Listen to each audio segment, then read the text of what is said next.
이슈 딥다이브 시장의 중심 이슈 깊이 있게 짚어보도록 하겠습니다. 금요일 루크투자연구소 임순재 대표, 휴먼자산운용의 윤여민 이사 두 분입니다. 안녕하세요. 안녕하십니까? 네, 안녕하십니까? 네, 오늘 주제 보도록 하시죠. 첫 번째, 경기 침체 우려, 시장 급락 가능성은? 시장의 경기 침체 우려감이 고조되고 있습니다. 밤사이에 나왔던 ISM 제조 PMI 수치 일단 그것 때문이고요. 그리고 앞서서 나스닥이 3% 넘는 하락을 보였던 게 또 7월 24일 수요일장이었는데요. 3% 이상 좀 하락을 하면 이게 좀 연이어서 한 달간에 또 나오게 되면은 경기 침체 시그널이다 이런 얘기들이 좀 있거든요. 아직은 한 차례 나와 있습니다. 임순재 대표님, 시장의 급락 가능성 있다고 보실까요? 일단 급락 가능성 상당히 좀 제한적이지 않을까라고 개인적으로 좀 생각을 하고 있습니다. 네. 물론 이제 전일 여러 가지 이제 미국에서 경제 지표가 이제 발표를 했습니다. 뭐 대표적으로 뭐 신규 실업 청구 건수, 그다음에 뭐 ISM 제조업 PMI 뭐 이런 것들이 이제 나왔다라고 보시면 되는데요. 특히 이제 신규 실업 청구 건수는 24만 9천 건. 그러니까 이게 뭐 작년 8월 이후에 지금 최고치를 기록을 한 상황이고요. 특히 이제 2주 연속 실업 청구 건수는 187만 7천 건으로 이게 2021년 11월 이후에 이제 최대치로 이제 상승을 했습니다. 그만큼 실업이 조금씩 증가하고 있다라는 그런 내용이고요. 이와 더불어 이제 ISM 이제 제조업 지수가 46.8포인트를 기록을 하면서 두 달 연속 지금 50포인트를 이제 하회하는 그런 이제 모습을 좀 보이고 있습니다. 특히 이제 고용 지수가 이제 43.4포인트를 기록을 하면서 계속 좀 악화되고 있다라는 게 뭐 그 전날 파월 의장이 얘기했듯이 고용이 상당히 조금 이제 수그러지고 있는 거 아니냐라는 그냥 우려감이 좀 커져 있는 그런 상황이고요. 뭐 시장에서는 이런 그 고용 부진이 단순하게 이제 경기 연착륙을 만드는 게 아니라 경기 경착륙으로 확대될 수 있다라는 그런 우려가 시장에서 좀 크게 영향을 미쳤다라고 보시면 될 것 같습니다. 그러다 보니까 상대적으로 이제 미국의 이제 나스닥이나 다우, 뭐 S&P 뭐 모든 지수가 전일 큰 폭으로 이제 하락세를 좀 보였다라고 보시면 되는데요. 그렇지만 과연 그러면 이런 이제 장세가 바뀌었느냐라고 보면 아직까지는 조금 더 지켜보셔야 되지 않을까 싶습니다. 과거 강세 장세에서도 5에서 10% 정도의 지수 조정은 뭐 계속 이제 있었던, 뭐 항시적으로 있었던 그런 내용이기 때문에 일단 단기적인 조정이 구간에 있는 거는 사실이지만 그렇다고 하락으로 이제 전환했다라고는 아직 좀 이르다라고 보시면 될 것 같고요. 뭐 ISM 제조업 지수가 어저께 이제 부진하게 나왔지만 미국에서 제조업이 차지하는 비율은 한 15%에 불과합니다. 그러니까 서비스업이 뭐 한 전체의 한 70% 이상을 차지하고 있기 때문에 다음 주에 발표되는 ISM 서비스업 지수를 좀 더 추가적으로 확인해야 될 필요가 있다라고 보여지고요. 이와 더불어 이제 애틀란타 연은에서 GDP 성장률을 이제 예측을 하는 그런 이제 모델이 있습니다. 이번 이제 3분기 경제 성장률을 어저께 이제 기존의 2.8%에서 2.5%로 하향 조정을 했습니다. 이게 이제 ISM 제조업 지수를 이제 반영을 해서 지금 낮췄는데 낮춘 폭이 그렇게 크지는 않습니다. 그리고 2.5%다라고 하면 미국에서 경제 성장률이 여전히 뭐 굳건하다라고 보시는 게 더 맞지 않을까라는 생각이 들고 있고요. 그러다 보니까 어저께 급락은 일단은 뭐 그동안 이제 썼던 거에 대한 그런 이제 조정, 뭐 차익 매물 출회가 조금 이제 아닌가라는 생각을 해보고 있고요. 다만 이제 추가적인 경제 지표들이 계속 좀 발표될 예정입니다. 뭐 다음 주까지 계속 발표가 될 예정인데요. 그 경제 지표를 확인하실 필요가 있는데 특히 그 중에서 이제 오늘 같은 경우는 고용 지표가 발표가 됩니다. 특히 과연 고용 지표가 급격하게 하락을 할 것이냐 여부가 경기에 대한 이제 방향성을 어느 정도 예측해 볼 수 있다라고 보여지고요. 또 여기에 실업률이 4.2%를 넘을지 여부도 같이 좀 주목해 보실 필요가 있지 않을까 싶습니다. 뭐 최근에 가장 얘기가 많이 되고 있는 게 샴 법칙이라는 겁니다. 최근 3개월 평균 실업률이 12개월 평균 실업률보다 0.5%포인트가 높다라고 하게 되면 경기 침체가 발생을 한다라는 그런 이제 얘기들이 있기 때문에 만약 6월 달 그 실업률이 4.2%를 넘으면 이런 샴 법칙에 해당이 될 가능성은 충분히 있기 때문에 그런 관점에서 좀 보실 필요가 있다라고 보여지고요. 또 다음 주 월요일에 ISM 서비스업 지수도 같이 좀 보실 필요가 있지 않을까 싶습니다. 네, 지난달 7월 실업률 4.2% 이상이 된다면 시장의 침체 우려는 좀 더 커질 수 있다. 연준 위원들도 생각하는 그 자연 실업률 기준이 4.2%다. 이런 내용이 있던데요. 실업률 4.2% 넘기는지 여부, 또 월요일에 더 경제, 미국 쪽에 많은 부분을 차지하는 서비스업 PMI 발표 주목을 하겠다. 현재 이 다음 지금 3분기죠. 3분기의 GDP 전망에 대해서는 2.5% 정도이기 때문에 아직 뭐 침체 수준 아니다 이렇게 평가해 주셨는데요. 어쨌든 지금 뭐 우려감이 큽니다. 그래서 변동성이 커지면 또 어느 만큼 또 큰 변동을 보일까 이런 부분에 대해서 또 감지를 해야 되지 않을까 싶은데 어떻게 보실까요, 이사님? 저는 지금 이제 말씀하시는 도중에 좀 지수를 계속 보고 있는데 네. 지금 코스닥 같은 경우가 지금 3%대까지도 지금 하락폭을 키우고 있는 상황. 특히 이제 외국인의 선물 매도세가 좀 상당히 강합니다. 벌써 지금 2만 1,000계약 이상을 좀 매도하고 있는 상황인데 이거는 제가 볼 땐 경기 침체에 대한 것보다는 뭐 그건 어떤 우려도 있겠습니다만 오히려 주말 사이에 어떤 중동에 대한 리스크를 좀 대비하는 그런 움직임이 아닐까라는 생각을 하면서 예. 사실은 뭐 빅테크에 대한 어떤 실적에 대한 것들, 그다음에 뭐 이제 PMI 관련 ISM 제조업 지수 관련된 부분들 우려가 있겠습니다만 오히려 중동발 리스크적인 부분이 좀 더 시장을 좀 제가 볼 때는 강타하지 않나라고 좀 생각을 하고 있고 뭐 앞에서 말씀을 잘 해주셨습니다만 이 경기 침체는 결국은 이제 두 분기 연속으로 마이너스 성장을 좀 의미하는 상황인데 지금 미국 GDP 보면 뭐 2% 이상 지금 뭐 성장이 계속 되고 있는 상황. 물론 조금 하향 조정됐습니다만 어쨌든 성장을 하고 있는 상황이기 때문에 여기서 어떻게 보면 경기 침체를 논의하는 건 너무 이르지 않나라고 좀 생각을 하고 있고 그리고 이 ISM 제조업 지수 같은 경우는 그냥 단순히 설문입니다.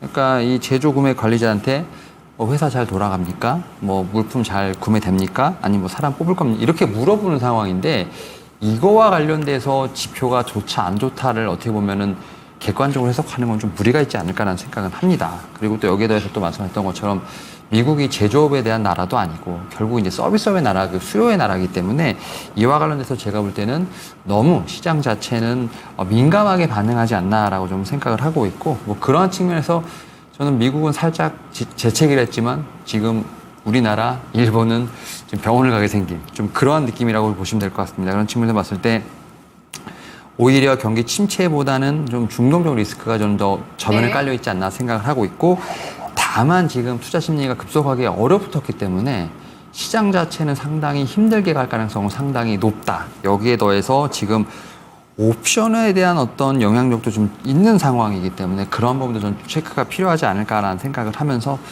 저는 뭐 지금 상당히 시장은 힘들게 간다. 다만 경기 침체에 관련된 것보다는 그 이면에 좀 더 많은 것들이 있지 않나라는 생각을 하고 있습니다. 네, 결국에 뭐 강아지와 주인 그 사이의 그 목줄이라는 것이 펀더멘털 그런 좀 역할로 인해서 펀더멘털을 따라서 어쨌든 방향은 잡아갈 것인데 일단 변동성이 커졌다는 부분에서 중동 얘기를 해주셨거든요. 네. 짧게 두 분께 첫 번째 주제 마무리하기 위해서 만일에 이란 쪽에서 그 무력을 행사한다면 이스라엘 쪽으로 무력을 행사하게 된다면 일단 최고 지도자는 명령을 했다고 이렇게 외신 보도가 나오고 있는데 그렇게 됐을 때 걷잡을 수 없게 되는 건가요? 뭐 시장에서는 유가 이제 이쪽을 생각하는 건데 미국에서 컨트롤 가능할까요, 대표님? 일단 뭐 지금 본다라고 하게 되면 이란이 과연 얼마만큼의 이제 공격을 할 것이냐가 이제 가장 관건입니다. 뭐 지난번에도 이제 봄에도 똑같은 이제 비슷한 일이 발생을 했는데 그때는 예고를 하고 공격을 했습니다. 그렇기 때문에 어느 정도 방어가 됐고 그걸로 끝났다라고 보여지는데 이번 같은 경우에는 아마 뭐 그런 예고는 없이 공격을 할 걸로 지금 보여지고 있고요. 만약 그렇다라고 하게 되면 이란이 어느 정도의 공격 수위를 보이느냐에 따라서 뭐 지금 확전이 될 것이냐 아니면 이번으로 끝날 것이냐를 아마 결정이 짓지 않을까라는 생각을 해보고 있습니다. 그러니까 이런 뭐 지금 어느 정도로 공격을 할 거냐라고 볼 수는 없지만 공격 내용에 따라서 장이 좀 달라질 수 있다라는 점 좀 감안하셔야 되지 않을까 싶습니다. 네, 이란이 미국 눈치를 볼까요, 안 볼까요? 윤여민 이사님?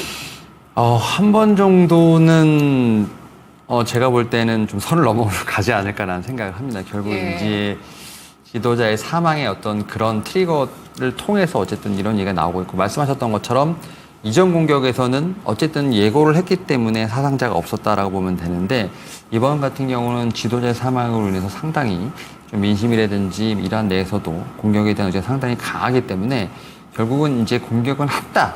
하지만 그 내용에 대한 부분이 중요하지 않을까. 결국 이제 전면전으로 가느냐 혹은 그냥 예고전으로 그냥 끝나냐가 상당히 중요하지 않을까라는 생각을 하면서 사실 이 부분 같은 경우도 주말 사이에 뭔가 좀 일이 일어나지 않을까 생각하는데 지금 상황에서는 좀 예측하기 좀 쉽지 않다라고 좀 말씀을 드려야 될 것 같습니다. 네, 알겠습니다. 주말 사이에 불확실성을 잘 건너가야 되겠습니다. 두 번째 주제 보시죠. AI 버블 논란. AI 쪽의 어떤 성과에 대한 이슈, 뭐 그동안 엔비디아가 정말 많은 그 성장을 거뒀는데요. 근데 직접 투자하는 쪽에서도 성과가 나야 되지 않겠습니까? 임순재 대표님, 버블일까요? 이 버블이 붕괴될까요? 어떻게 보시나요? 일단 뭐 AI 이제 시작하고 있습니다. 뭐 버블을 논하기는 아직 좀 이르지 않을까라는 생각을 해보고 있습니다. 예. 물론 이제 최근 들어 이제 빅테크에 대한 이제 AI 관련된 뭐 실질적으로 뭐 수익이 별로 크지 않다라는 게 지금 우려감으로 지금 시장에서 작용을 하고 있다라고 보시면 될 것 같습니다.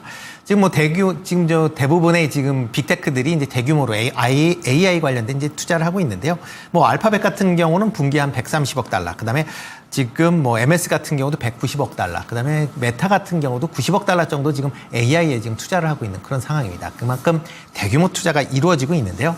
뭐 이런 이제 AI가 투자가 이루어지면 그거에 따른 이제 어떻게 보면 수익이 이제 발생을 해야 되는데, 이거와 가장 AI와 밀접하게 이제 수익이 발생된다라는 그 생각되는 클라우드 관련된 부분이 생각보다 그렇게 크진 않다라고 보시면 될 것 같습니다.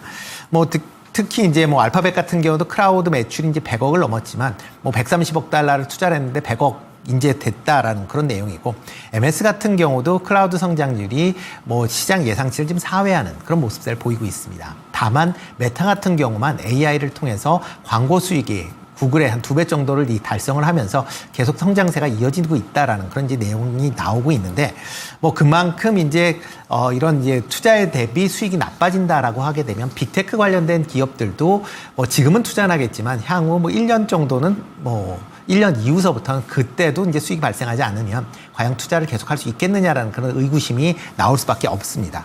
그렇지만 이런 이제 빅테크의 AI 투자는 아마 향후에도 계속 이루어진다라고 보시는 게 더 맞지 않을까 싶습니다. 지금 빅테크 관련돼서 좀 전에 말씀드렸듯이 AI가 이제 시작입니다. 이제 시작을 하고 있는데 지금 투자를 해야만 향후에 10년 아니면 15년 후에 회사의 존망을 논의할 수 있다라고 지금 많은 그런 이제 생각들을 하고 있다라고 보여지고요. 그러다 보니까 아마 내년까지도 계속 AI에 대한 투자는 확대될 수 있다라고 보여집니다. 만약 지금 AI의 투자를 조금 주춤거린다라고 해서 만약 선점을 못한다라고 하게 되면 아마 도태된다라는 그런 이제 불안감이 더 크게 작용할 것이다라고 생각을 하고 있고요. 과거에 이제 핸드폰에서 스마트폰으로 바뀌듯이 만약 그때의 변화에 능동적으로 대처를 못하면 시장에서 퇴출되듯이 빅테크 같은 경우도 지금 AI에 투자를 못한다라고 하게 되면 퇴출될 수 있다라는 그런 우려감이 있습니다. 그래서 AI에서 수익이 발생하지 않는다라고 해도 향후 2, 3년 이상은 아마 투자가 계속 이루어질 가능성은 충분히 있다라고 생각이 되고 있고요. 이와 더불어 뭐 빅테크 관련돼서는 여전히 현금성 자산이 많이 남아 있습니다.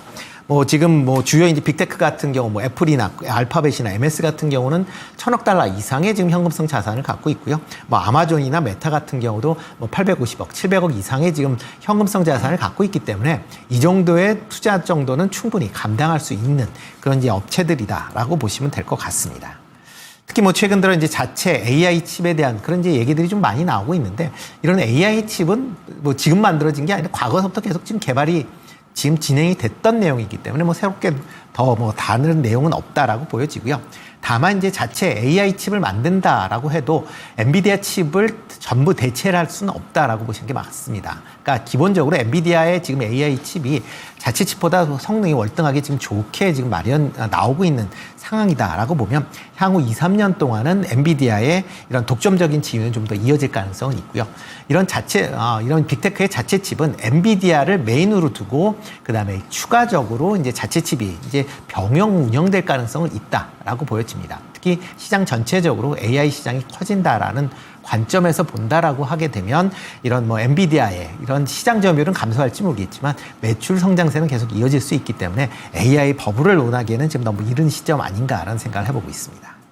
네, AI의 사이클, 투자도 그렇고요. 또 엔비디아의 성장 스토리 역시도 끝나지 않았다. 앞으로 1년 혹은 2, 3년 정도 더 지속될 수밖에 없는 것이 결국에 빅테크 기업들의 존망이 달려있다라고 말씀해 주셨는데요. 엔비디아도 뭐 $100 이상은 충분히 지지할 거라고 보시는 것 같고, 네. 관심주는 어떤 종목 보실지 말씀해 주시죠. 네, 일단 뭐 국내에서 뭐 일단 AI 칩이 많이 이제 수요가 이제 있다라고 하게 되면 그와 더불어 이제 HBM, DRAM도 같이 수요가 증가할 수밖에 없다라고 보시면 될 것 같고요. 뭐 HBM을 만들고 있는 SK 하이닉스, 뭐 삼성전자 다 뭐 관심을 가지셔야 될 필요가 있는데 그 중에서 삼성전자를 좀 더 관심 있게 보실 필요가 있지 않을까 싶습니다. 뭐 HBM과 관련돼서 뭐 엔비디아의 퀄테스트 얘기가 많이 나오고 있지만 엔비디아 없이도 HBM 시장에서 기본적으로 시장 점유율이 40% 가까이 유지를 하고 있고요. 만약 엔비디아의 퀄테스트를 통과한다라고 하게 되면 시장 점유율은 아마 그거보다 뭐 절반 수준 이상으로 올라갈 가능성은 충분히 있다라고 보여집니다. 지금 콩콜에서도 얘기했듯이 HBM3E D램을 뭐 4분기서부터 이제 양산할 것이다라고 이제 얘기를 하고 있기 때문에 그렇다라고 하게 되면 뭐 삼성전자 기존의 이제 레거시 제품의 매출도 상당히 좋은데 여기에 HBM까지 늘어난다라고 하게 되면 뭐 실적 호조세는 아마 내년까지도 이어질 가능성은 충분히 있으니까 관심 있게 보시면 좋지 않을까 싶습니다. 네, 알겠습니다. 관심주 삼성전자 꼽아주셨고요. 어제 전략까지도 저희가 알아봤었죠. 네. 8만 원에서 9만 원 정도의 현재까지는 박스권의 밴드를 예상을 해주셨는데요. 윤여민 이사님, 아까 임수재 대표님이 메타에 대해서 긍정적인 성과 평가를 해주셨는데 메타와 마이크로소프트는 투자 계속 해나가겠다 네. 의지를 보여줬어요. 그게 네. 지수를 올리는 역할도 해줬는데 밤사이에는 인텔 같은 경우에는 진짜 뭐 굉장히 자신감 없는, 네, 우리 지금 수익 너무 안 난다. 예, 우리 지금 어떻게 되는 거냐. CEO의 좀 발언이 있었거든요. 윤 이사님, AI 버블 논란 어떻게 보실까요? 사실 이게 주가가 잘 갈 때는 큰 어떻게 보면 이견은 없어요. 근데 이제 주가가 좀 꺾이는 상황에서 이러한 좀 컨콜들이 나오면서 결국은 AI로 주가를 올렸는데 과연 이것이 맞느냐, 정당화되느냐, 결국 이러한 논쟁이 지금 나온다라고 보시면 될 것 같은데 엔비디아도 그렇고 SK하이닉스 같은 경우도 그렇고 2022년 12월을 좀 기점으로 제가 볼 때는 엔비디아 같은 경우는 10배 이상 올랐고요. SK하이닉스 같은 경우도 3배 이상 올랐기 때문에 결국 지금 이 올린 것에 대한 정당함을 결국 숫자라든지 포워드 가이던트로 좀 찾아야 되는 상황인데 결국 여기서 이제 시장은 생각이 드는 거죠. AI에 투자를 하는데 이게 수요가 그만큼 나올까? 그리고 공급을 이렇게 많이 하는데 경쟁자들이 많아지고 수요가 많이 없게 된다고 하면 영업이익률 자체가 어떻게 보면 많이 올라갈 수 있을까? 이러한 생각을 하다 보니까 결국은 시장에서 의구심이 나오고 여기서 또다시 주가가 꺾이는 좀 그런 부분이라고 볼 수 있을 것 같은데 다만 여기서 이제 좀 어떻게 보면 간과하지 않아야 될 부분 중에 하나가 바로 이제 금리 인하에 대한 것도 분명히 저는 빅테크에게 중요한 어떤 포인트가 되지 않을까라는 좀 생각은 하고 있습니다. 특히 이제 이 금리 인하 관련돼서 결국 뭐 바이오라든지 뭐 신재생 에너지에도 분명히 수혜가 있겠습니다만 결국 모든 프로젝트라든지 어떤 투자를 함에 있어서 금리 인하는 제가 볼 때는 상당히 중요한 요소가 아닐까라는 좀 생각은 하고 있고요. 결국 그러한 측면에서 AI 기업들이 매출을 회수할 수 있고 그 다음에 또다시 좀 투자를 할 수 있는데 분명히 금리 인하에 관련된 부분들은 중요한 키포인트가 되지 않을까라는 좀 생각은 하고 있습니다. 그래서 말씀하셨던 것처럼 지금 메타라든지 마이크로소프트 같은 경우는 계속해서 투자를 이어갑니다만 인텔 같은 경우는 살짝 좀 포지션이 좀 애매해진 감이 없지 않아 있지 않나라는 좀 생각을 하고 있습니다. 지금 뭐 CPU 관련돼서 지금 GPU에 어떻게 보면은 상당히 파워가 좀 세진 상황이죠. 특히 AI를 좀 구동해서 GPU가 좀 더 적합한 여기에 넣어다 보니까 엔비디아라든지 뭐 AMD가 좀 상당히 앞서가는 상황. 뭐 CPU와 관련된 부분에서는 아직까지는 특별하게 좀 모멘텀이 없는 상황이죠. 특히 이제 CXL과 관련돼서도 아직 CPU가 좀 지원되는 게 나오지 않았기 때문에 인텔 같은 경우는 지금 어떻게 보면 차세대 모멘텀을 참되 약간의 좀 애로사항이 있지 않나라는 생각을 하고 있습니다. 다만 저는 뭐 빅테크들이 계속 투자를 할수록 결국 인텔 같은 경우도 그러한 부분을 좀 따라갈 수 있지 않을까라는 좀 생각은 하고 있고요. 다만 이제 어제 좀 그러한 발표 이후에 좀 신저가를 좀 갱신하는 모습이 인텔이 좀 나오고 있는 상황인데 저는 여기서 좀 더 깨진다기보다는 분명히 좀 바닥에 대한 부분을 찾아갈 수 있는 부분이 나오지 않을까라는 좀 생각을 하면서 확실히 빅테크 내에서도 분명히 이런 차별점이 있습니다. 다만 이제 테슬라를 좀 기억해 보신다고 하면 결국은 좀 바닥에서 지지하고 좀 올라오는 상황이기 때문에 인텔 같은 경우도 제가 볼 때는 투자에 대한 부분을 안 할 수는 없지 않을까라는 좀 생각을 합니다. 물론 컨퍼런스 콜에서 상당히 좀 CEO가 상당히 포지션을 좀 잘 못 찾긴 합니다만 그 이후에 나오는 어떤 그러한 좀 제가 볼 때는 가이던스든지 좀 언급을 좀 더 체크해 봐야 되지 않을까 생각을 하고 있습니다. 네, 탑픽 있으실까요? 저는 삼성전자향 반도체 라인을 좀 봐야 되지 않을까라는 좀 생각을 합니다. 특히 이제 SK향을 좀 비롯해서 HBM 쪽에서 어떤 상승세가 상당히 좀 많이 나왔는데 그러한 것을 좀 제대로 따라가지 못했던 것이 저는 이제 삼성전자향 밸류 체인이 아닐까 생각하고 있고요. 그 안에서 좀 낸드 플래시 쪽에 대한 부분들에 좀 투자가 좀 많이 일어나고 있죠. 그런 측면에서 봤을 때 뭐 텍스 같은 종목들, 뭐 최근에 보게 된다면 거의 눈물로써 지금 지수를 좀 하락폭을 좀 내고 있는 상황인데, 어떻게 보면 이 GPU 관련돼서 텍스 같은 경우도 충분히 어떻게 보면은 반등할 수 있는 여지는 분명히 있다. 여기에 또 삼성전자 같은 경우가 D램과 낸드 플래시 중에서 낸드 플래시를 먼저 지금 투자를 시작을 하고 있는 상황이죠. 그리고 그런 측면에서 봤을 때 저는 뭐 HBM에 관련돼서 낸드 플래시도 같이 움직일 수 있는 상황, 그런 상황에서 봤을 때 주가가 너무나 싸졌다는 점, 그런 점에서 봤을 때 낸드 플래시 쪽 텍스 한번 제가 볼 때는 텍스를 좀 주목해 볼 필요가 있지 않을까 생각하고 있습니다. 네. AI주 매수 시기는 두 분 다 늦추시겠죠? 오늘 매수해도 된다고 보시는 분은 없으시겠죠? 네. 일단 알겠습니다. 뭐 떨어지는 낙할날이니까요. 일단 네. 뭐 조금은 조심하실 필요가 있지 않을까 싶습니다. 알겠습니다. 세 번째 주제 가보죠. 시장 전략 및 지금 집중할 섹터는 선물지수 지금 하방 공격이 일어나면서 좀 낙폭이 3.8%까지 지금 3.7% 현재는 장중 저점 3.75%, 3.7의 하락입니다. 시장 대응 전략 주시죠. 임순재 대표님.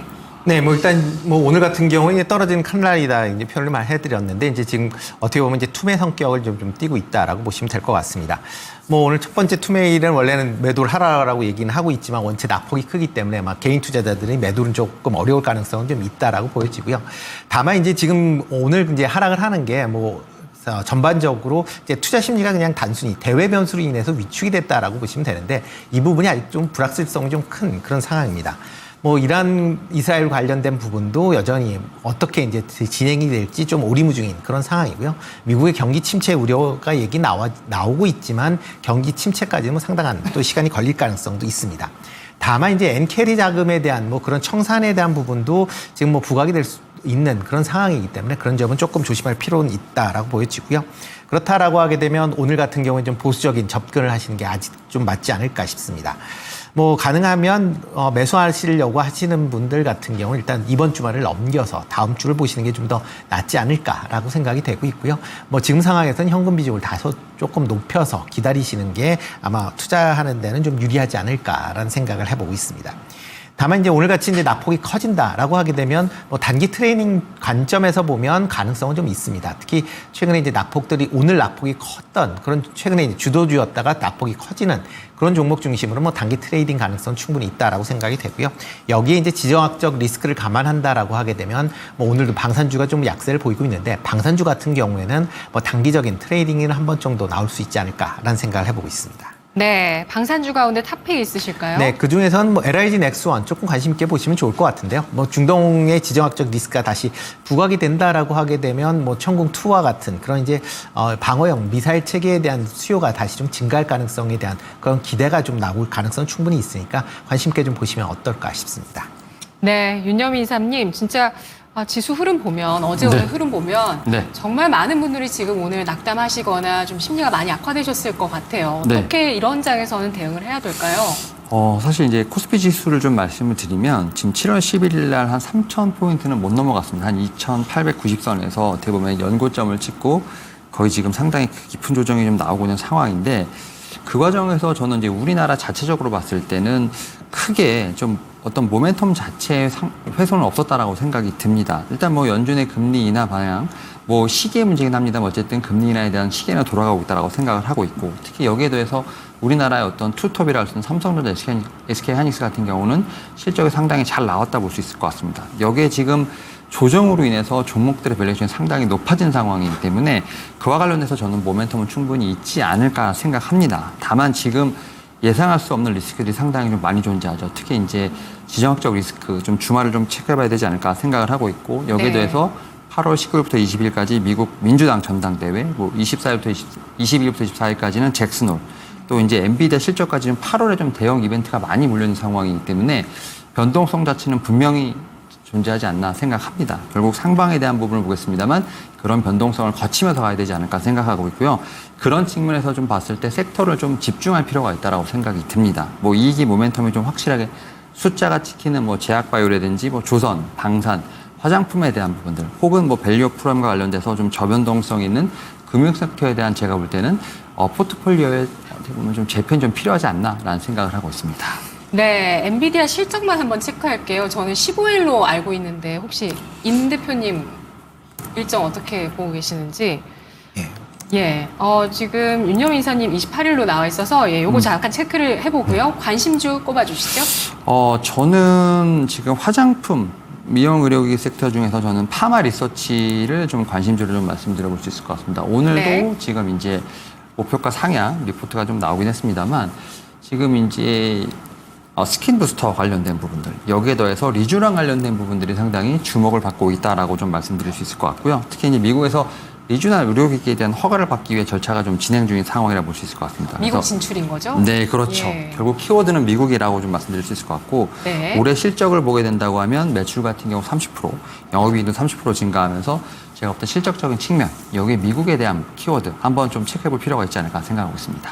네, 윤여민 이사는 지금 관심을 가질 업종으로 제약바이오, 조선방산, 화장품, 금융 이렇게 꼽아주시면서 탑픽으로 파마 리서치, 미국 진출 모멘텀 주목하자고 보셨는데요. 혹시 임 대표님 체크되셨을까요? 네, 엔비디아 지금 뭐 나와 있는 건 8월 28일로 나와 그런가요? 있습니다. 네. 네. 예, 아직 일정이 많이 남아 있습니다. 엔비디아. 실적 발표 28일까지 시장 8월 말에 포진해 있는 일정들로 인해서 아직은 좀 걷잡을 수 없는 흐름이 당분간 이어질 수 있겠다는 전략을 확인을 해봤습니다. 두 분의 분석 잘 들었습니다. 고맙습니다. 네, 감사합니다. 지금까지 이슈 딥다이브였습니다. 정말 주말 앞둔 지금 이 시점에 어떻게 시장에 대한 대응 전략을 추스려야 될 것인가 거인의 시선으로 해법을 찾아보도록 하겠습니다. 오늘 금산 전문가 만나보시죠. 최병훈 전문가 만나보시죠.